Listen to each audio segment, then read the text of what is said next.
I'm going to need you to step aside for additional screening. Officer, on what grounds? The detective didn't alert. Explain the cause. It's a random check. Cooperate. Then state the policy you're following, on camera. We got a call about someone who didn't look like they belonged here. I need to see some ID. The voice was firm, practiced, and just loud enough to turn a quiet Saturday morning into a public moment. A moment that felt small, until it didn't. The man holding the hose stopped the water and turned slowly. Soap ran down the side of the dark blue sedan, pooling at the edge of the driveway. He pulled one earbud out, blinked once, and looked at the uniformed officer standing 10 feet away. "I live here," he said evenly. "I'm literally washing my car in my own driveway." The officer didn't relax. He didn't apologize. He didn't take his hand off the area near his holster. Instead, he took one step closer, eyes locked on the man's face like he was waiting for a slip. "Just cooperate and we'll be done here," the officer said. The man stared at him, processing the phrasing. Not "help me understand." Not "we received a call and I'm checking on it." Just cooperate, as if existing in your own driveway required permission. "You're really going to do this?" the man asked. The officer's expression tightened.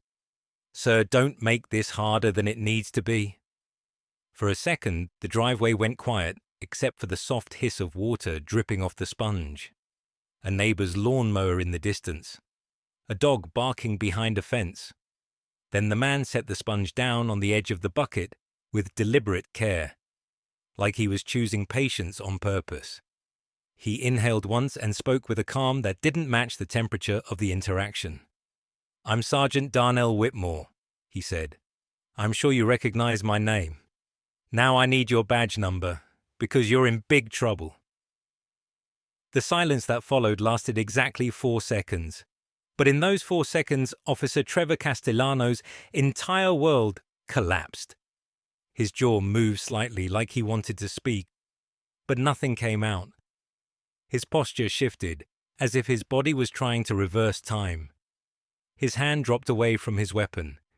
He took an involuntary step backward. And on his body camera, clipped to his chest, recording in crisp audio, every second of it was captured. Castellano had been on the job 4 years, 28 years old, married, and proud of his badge. He came from a mostly white suburb 30 miles outside the city. His father had been a cop, the kind people in his hometown saluted at parades. Castellano grew up believing policing was a calling. He went through the academy, graduated mid-pack, and got assigned to East Division. On paper, he looked solid. 14 commendations for arrests, community events, and proactive policing.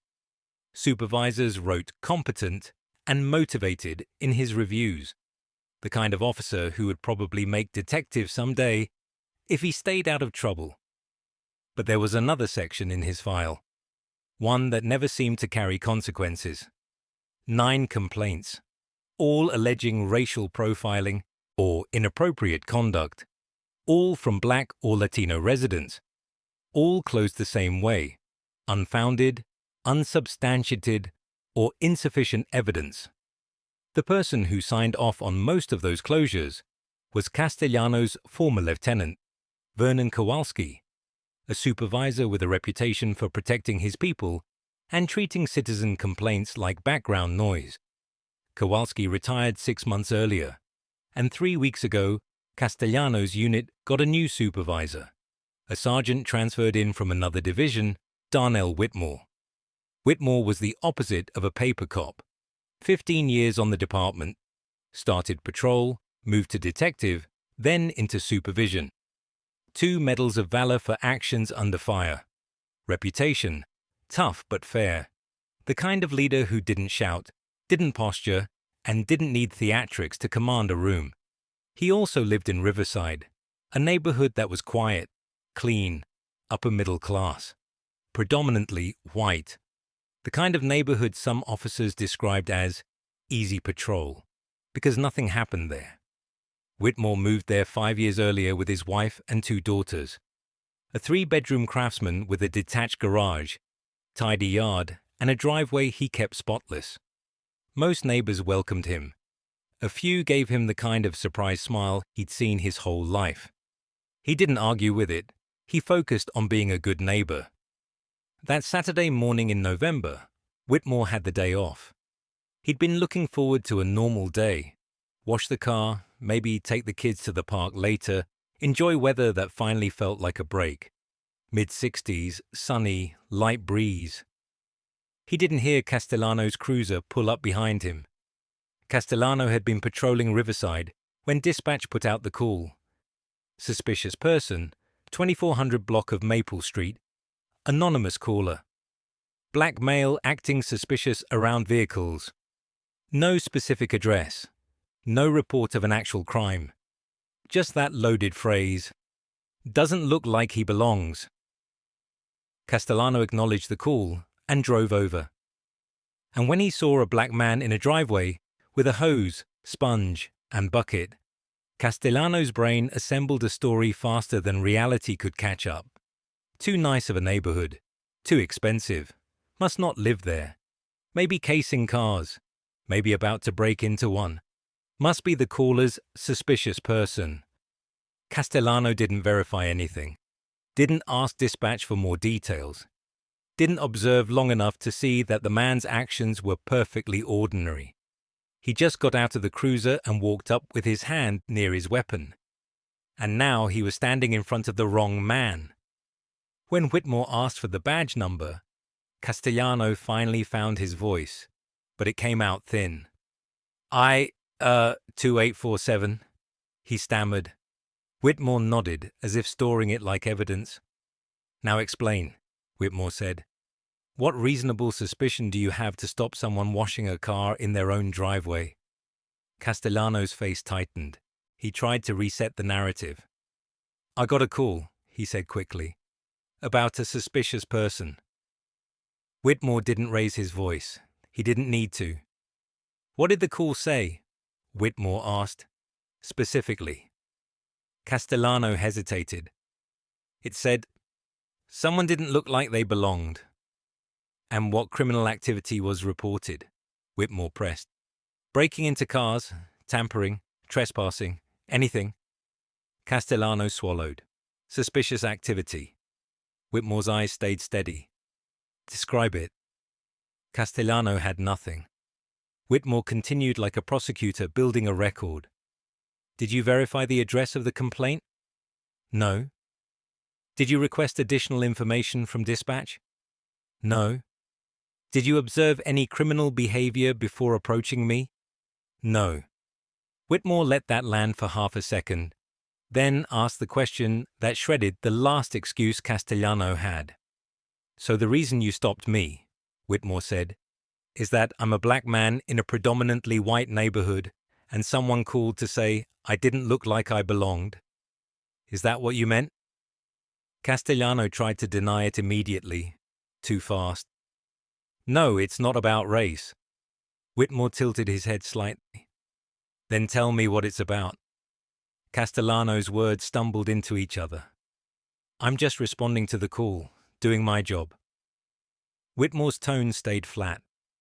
Doing your job requires reasonable suspicion. Just cooperate is not a legal standard. Castellano tried to regain control of the interaction the way he'd done with civilians, by pushing authority instead of facts. Look, Sergeant, I didn't know. That's the problem. Whitmore cut in, still controlled. You didn't know, but you acted anyway. Whitmore gestured toward the house behind him. You didn't run the plate. You didn't confirm residency. You didn't check anything. You walked up here and demanded ID because an anonymous caller said a black man didn't belong. You understand what that is? Castellano stared, blinking hard. I was trying to be proactive. Whitmore nodded once. Proactive policing isn't profiling. You know the policy. You know the law. And if you don't, you shouldn't be wearing that uniform. The interaction lasted another 6 minutes, not shouting, teaching. Whitmore methodically walked him through every mistake, Anonymous call with no crime described. Lack of independent corroboration. Invalid reasonable suspicion. Threatening tone. Hand near weapon. The cooperate pressure. Castellano made small attempts to soften it. I didn't mean... It wasn't like... I was just... Whitmore didn't argue feelings. He stayed with facts. Finally, he gave Castellano an instruction that wasn't optional. Go back to the station, Whitmore said. Report to the watch commander immediately. I will be filing a formal complaint. Your body cam is on. Mine is recording too. Castellano got in his cruiser like a man walking away from a cliff edge. He'd already fallen off. By the time he arrived at the station, the watch commander was waiting. Whitmore had called ahead. Word travels fast when the person harmed is the person in charge. Castellano was placed on administrative leave that day. Badge and weapon surrendered. Ordered not to discuss the incident. Internal affairs started immediately. 2 senior investigators pulled the body cam footage first. It was devastating. We got a call about someone who didn't look like they belonged here. Clear as day. Whitmore calmly, I live here. Castellano. Just cooperate. Whitmore. You're really going to do this?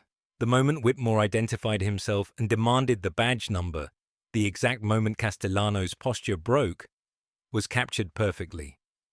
Then they pulled Castellano's file. 9 complaints. Same theme. Same outcomes. Dismissed.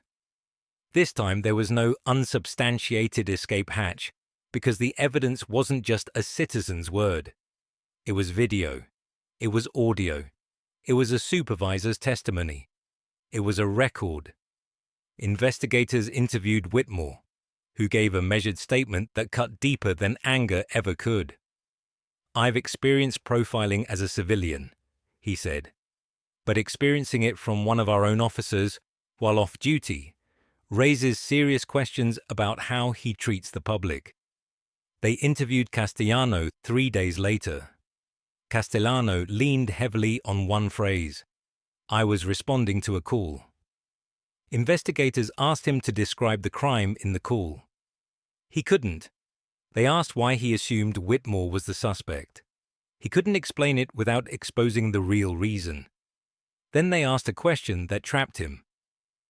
If you had known he was a sergeant, an investigator said, would you have approached the same way? Castellano paused too long. Probably not, he admitted. That one sentence told the story. He would have treated the person differently if he believed they had authority, which meant he wasn't responding to behavior. He was responding to who he assumed Whitmore was. And that assumption was built on race. Investigators pulled dispatch records across Castellano's 4 years. They found he responded to suspicious person calls at a much higher rate than his peers, and an overwhelming majority involved people of color. They audited random body cam segments from previous stops. Then they did something no one had done seriously before. They recontacted past complainants. 8 of 9 agreed to speak. A black attorney described being stopped while jogging and made to wait while his ID was checked for warrants. No apology afterward. A Latina business owner described being accused of stealing equipment outside her own store and asked to show receipts for property she owned. A black college student described being made to empty his backpack on a sidewalk while Castellano asked why he was in that neighborhood. The stories had the same skeleton: assumption, demand, compliance pressure, and no real legal basis. Within 7 weeks, Internal Affairs issued findings: policy violations for profiling, unlawful investigatory stop, failure to corroborate an anonymous tip, and improper escalation. The recommendation was termination. The union fought it, claimed it was a good faith response, claimed it was miscommunication. The department's response was blunt. If he would profile his own sergeant, the chief said in a closed meeting later leaked to local media, what has he been doing to citizens who can't fight back? 9 weeks after the driveway incident, Trevor Castellano was terminated. appeal denied, and the fallout didn't stop with him. The department launched a review of how complaints had been handled under Lieutenant Kowalski. Over 100 complaints in 5 years. The sustained rate was almost non-existent. When re-examined with footage and data, patterns of problematic behavior appeared in case after case. The department issued a public report that didn't just condemn Castellano, it condemned the system that protected him. New policy followed fast. Profiling complaints moved to internal affairs automatically, stop data audited quarterly, random body cam reviews, improved bias training, and an early warning system flagging repeated complaints, even if they weren't sustained yet. Whitmore became a training example. His driveway footage was shown to recruits and veterans alike, not as a gotcha, but as a mirror.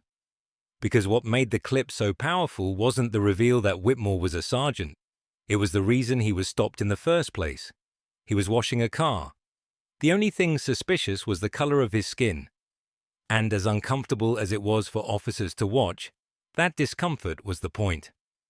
Not to shame good policing, but to expose bad instincts before they became lawsuits, injuries, or tragedies. Castellano gave one interview after being fired. He said he felt unfairly targeted. He insisted he was doing his job. He never apologized to Whitmore. 6 months later, he moved out of state, took a construction job. His marriage didn't survive the stress. Whitmore stayed, continued serving. 3 years later, he was promoted to lieutenant. He still lives on Maple Street, still washes his car on Saturday mornings. But now, when cruisers drive by, the officers wave. They know who he is. They know what happened. And they know that doesn't look like he belongs is not a reason to put your hand near your weapon and demand someone prove they deserve to exist where they stand. Because bias doesn't just harm the people it targets. It destroys trust. It corrodes the badge. And eventually, it ends careers. Sometimes in 4 seconds of silence, recorded on a body camera that refuses to forget. If this story hit home, comment where you're watching from, and tell me if you've ever been profiled doing something completely normal. And if you want more stories where accountability actually shows up, subscribe, because the next one is even crazier.